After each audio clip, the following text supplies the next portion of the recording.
Bé,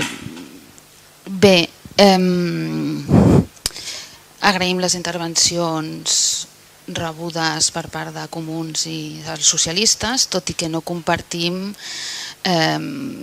ben bé el sentit del vot, en el sentit que si estem d'acord en la importància de la ciutat de la lectura,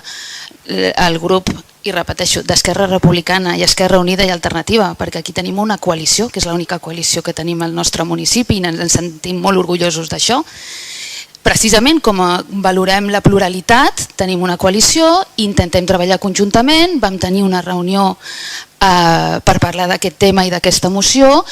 i realment ens sobta que les forces progressistes d'aquest consistori no ens unim en una cosa tan clara com és aquesta, sobretot després de les intervencions que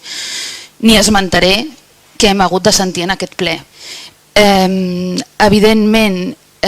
s'estan fent coses, ho hem dit des del primer minut i creiem que es poden fer moltes més i les mocions serveixen per això, per una declaració d'intencions i començar a treballar i estendre la mà i fer-ho de manera plural. Evidentment, durant l'exposició de motius s'ha explicat que hi havia diverses línies de subvencions i ajuts per posar en marxa això i ens consta que el 2024 l'equip de govern no va demanar una subvenció que podríem haver tingut per fer això de les bibliocontenidors, que eren 16.000 euros, i per això també ens posàvem a disposició per fer-ho. Crec que és important que si veiem les coses de la mateixa manera, el sentit dels vots vagin també en aquest sentit.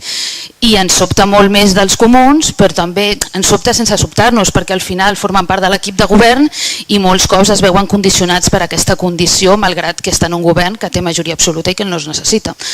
Però bé, malgrat això creiem que a més una proposta venint des d'una ciutadana de Cornellà